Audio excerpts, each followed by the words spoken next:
as promised, joining us right now on the Boardwalk Honda Hotline. He's the co-host of the NBA Pod, quality editor for Bleacher Report, and contributor for Forbes Sports. He is Bryan Toporek, and as all guests, he joins us right now on the Boardwalk Honda Hotline on 97.3 ESPN. Bryan, how you doing today? Doing well, Josh. Thanks for having me on. I appreciate you jumping on. Before we get into any specifics, I got to know from you, because as these teams start matriculating down there, we know that there's been a long time off. I know one of the things that you and your co-host Morton have talked about in the NBA pod is some of the what-ifs.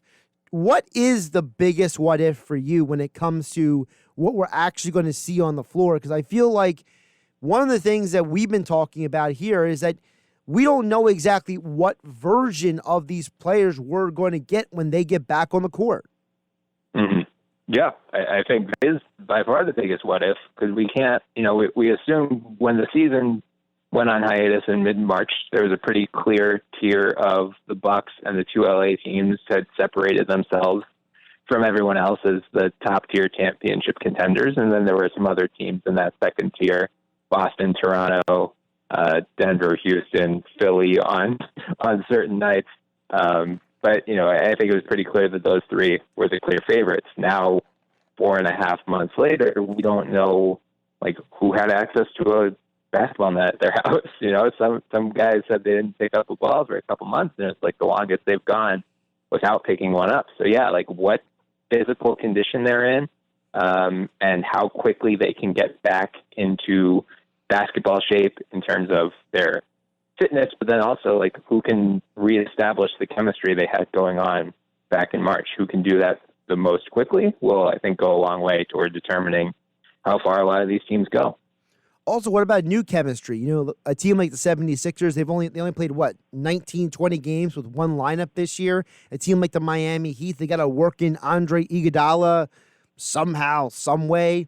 I'm not even fully sure what's going on with Boston's big man rotation anymore, because I feel like I've seen a ton of Enes Kanter more in the last 2 months out and about than I saw him on a basketball court for the previous 2 months before that. So, what does this say about also the chemistry that has to be made for the teams that have questions about the rotations?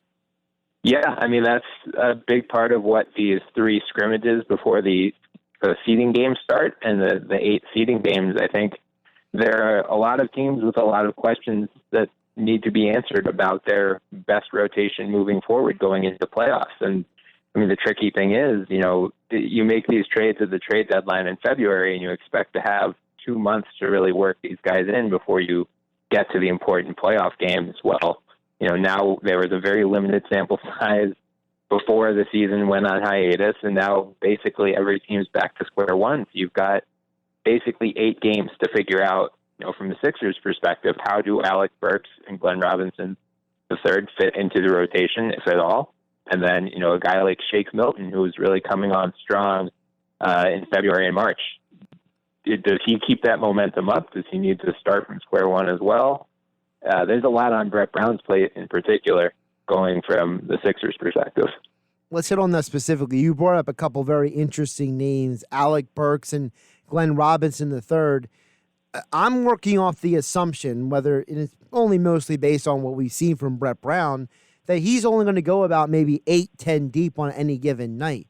So I'm assuming that there's going to be someone left out of the mix between Burks, Robinson, Korkmaz, Thibault, Mike Scott. It feels like there's going to have to be someone left out of the mix, because it looks like Horford is going to not be a guy who's going to even start some night, depending on the matchup. So, how do you think this is going to play out with all of these other pieces?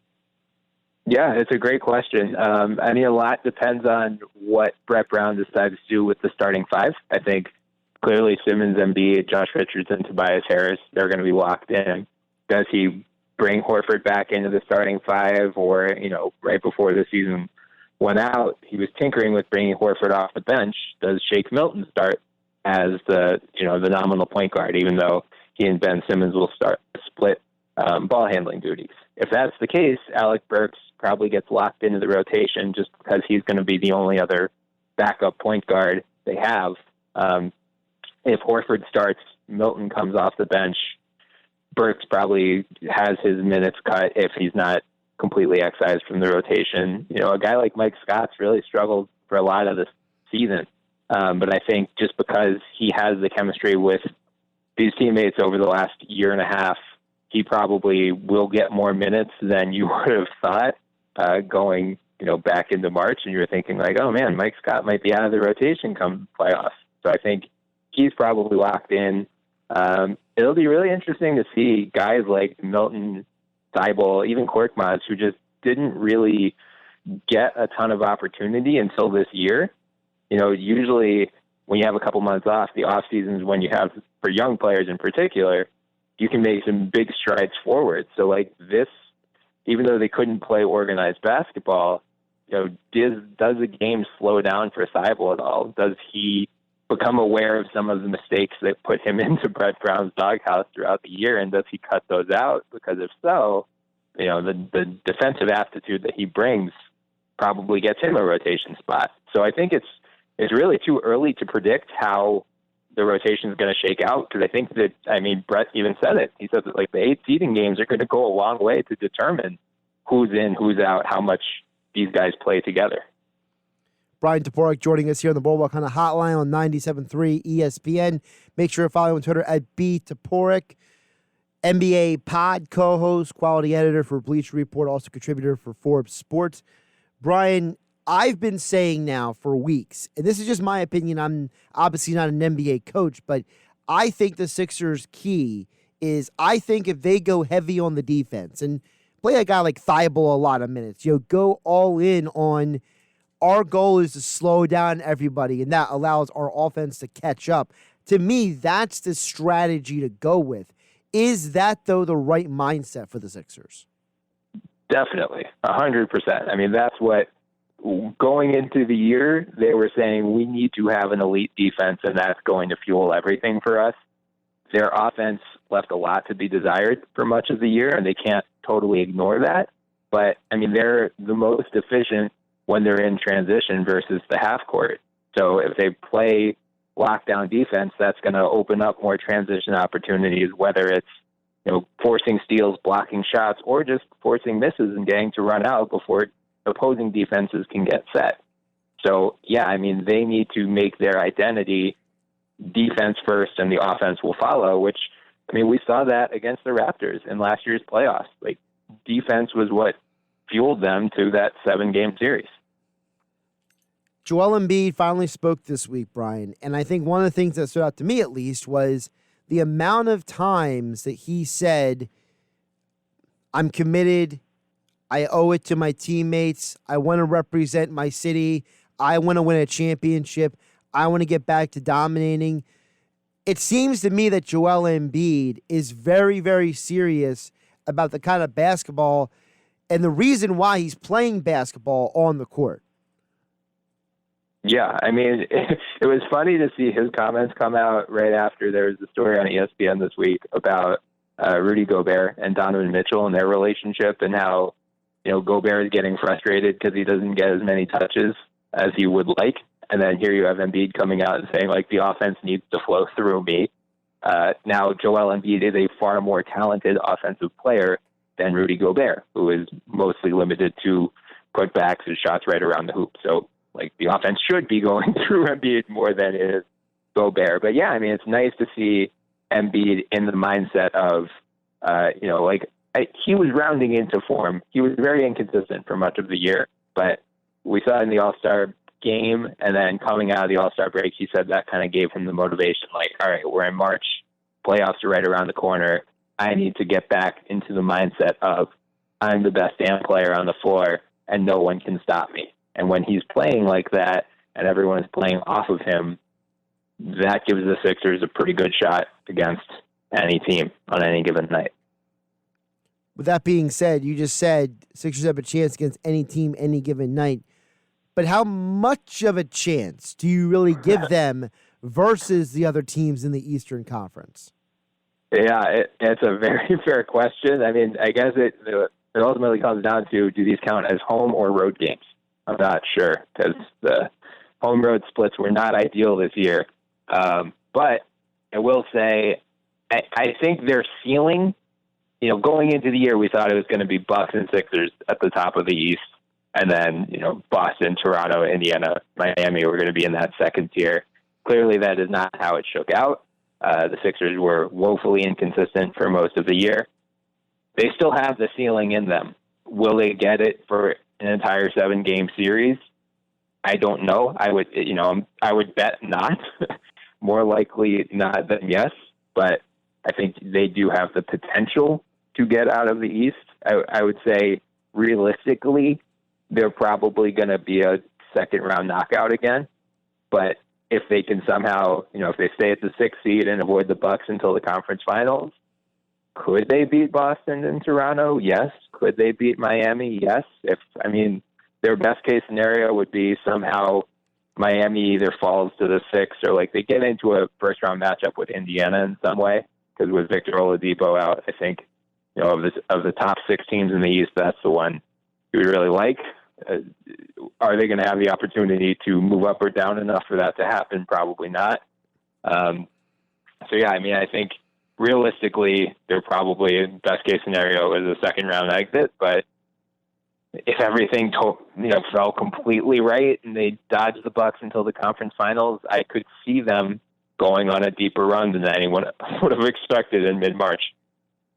All right, let's go down that rabbit hole then, because you opened that door mentioning that about them going out in the second round. I would assume that going on the second round would mean an end for the Brett Brown tenure. But, Bryan, what does that mean for the rest of the roster? Because, listen, this team was built with the intention of making a playoff run and beating the Bucks and doing X, Y, Z. So going out in the second round, what do you think that equals for the roster then?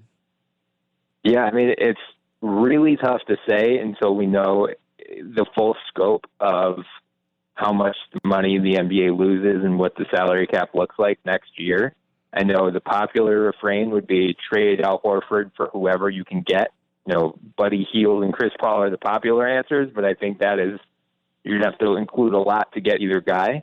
But if the salary cap falls as drastically as it could, no team's going to want Tobias Harris or Al Horford. Those contracts are just too onerous, both in terms of size and years left, that the Sixers realistically don't have the assets to offload either player. So I think a lot of people want to see some drastic shakeup to the roster.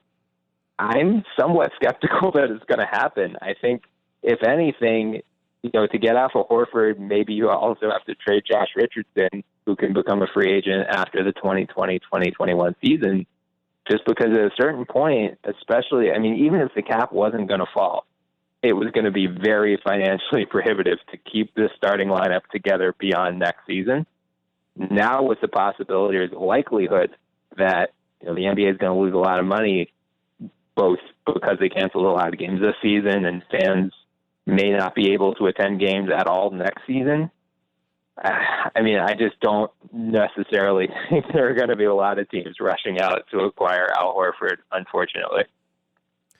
Let's talk about a couple other things around the NBA before I let you go. I feel like we're in the twilight zone because the Nets decided to replace losing over 46 points per game between 4 different players with Jamal Crawford and Michael Beasley.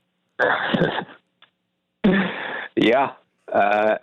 Look, the Nets are dead in the water. As soon as they get to Orlando, it's honestly, I don't even know why they're sending a team there at this point. But, hey, at least it'll be entertaining when they get swept in the first round. That's the best I got for the Nets.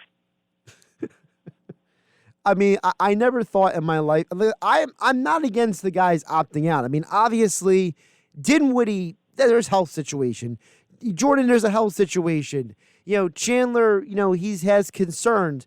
I'm all for guys, if they feel they need to opt out, I get it. But you literally are losing 46 points. And by the way, the Wizards are losing Bradley Beal too, because they're worried about his shoulder, which I don't understand why 4 months wouldn't heal his shoulder, but I digress. It just feels like that the bottom of the Eastern standings is literally just going to turn into complete mush. Yeah. Oh, yeah. It's disgusting. The NBA right now, knowing what's happened to the Nets and the Wizards, I'm sure they regret not just like reseeding 1 through 16 and putting Pelicans into the East and, whatever. Like the Pelicans and Blazers, the fact that probably two of those teams, between them and the Grizzlies, two of those teams are going to miss the playoffs, and two of the Nets, Magic, and Wizards are going to make the playoffs is terrible. So, yeah, I mean, congratulations to the Milwaukee Bucks. Giannis doesn't even have to play in the first round, and they're still going to sweep. I mean, Memphis is close enough to the Eastern Conference. You could have just moved them over to the Eastern Conference for a temporary realignment anyway. Yeah, yeah. I mean, anything to spare us from a Bucks Nets or Bucks Wizards first round series without Bradley Beal or with Jamal Crawford taking 50 shots a game. You mentioned the cluster of teams near the bottom. Of those teams, the Pelicans, the Blazers, the Grizzlies, who do you really have the most confidence in to come out of the gate firing? Because we know that the biggest key for this 8-game stretch run is you got to get off on the court and you got to get off hot, because a couple losses could potentially doom you. Yeah, I mean, the good thing for the Grizzlies is that they have such a lead over all of those other teams that even if they fall back into the pack a little bit, they're still more likely than not going to be in that play-in tournament, and they will probably be the 8 seed, so they'll only need to win 1 game, whereas the 9 will need to win 2. So if you're asking me who I think is going to get the 8 seed in the West, I would still just say the Grizzlies, just because the format favors them so much. But, I mean, look, the Pelicans were really starting to look good with Zion, and, I mean, we saw the pictures circulating recently. As you said, he looks like the Colossus right now. He's absolutely terrifying. So, if I had to bet who's going to force that play-in tournament with Memphis, it's probably going to be New Orleans. That's a shame, because I would love to see Dame Lillard make the playoffs and be that team that kind of like that just shakes up the whole world, because they get in there and make life miserable, like a 7-game series with the Lakers in the first round. I mean, that would just be so juicy. But I can only dream, right? Yeah, unfortunately, I think the loss of Trevor Ariza really hurts them. Just because, I mean, he was their best defensive wing presence. Like, Carmelo is now going to have to slide down and play the 3, which I do not feel especially great about. Nurkic is coming back, which is great, and Zach Collins is coming back, but both of them are going to have a lot of rust to shake off and not much time to do it. So, yeah, I mean, it's basically going to be the Dame show, and maybe he can do it. I hope he can, because he's one of the most entertaining players in the NBA, but I think the Pelicans' depth is really going to be their greatest asset. I think really the depth is going to be one of the greatest assets for any team that can throw out credibly like 8 to 10 players on a given night and actually have them make meaningful contributions, just given how weird this season is going to be. And the possibility, I know a lot of teams are worried about soft tissue issues or injuries popping up. God forbid the bubble pops and someone gets COVID and is out for a week. The herd can thin out pretty quickly. So I think a team like the Pelicans that is as deep as it is, that will be to their benefit. Well, we know one thing, and you use the word weird. Sometimes weird can cause a lot of entertainment. I'm looking forward to when the NBA returns. I know you are as well. He's Bryan Toporek. Check out the NBA pod. He's the co-host. Also check out his work with Forbes Sports. Also, he's the quality editor for Bleacher Report. Bryan, appreciate the time today. I know we'll be talking soon as the NBA slowly inches back to getting back actual games on the court. Yes, sir. Thanks as always for having me on, and be well.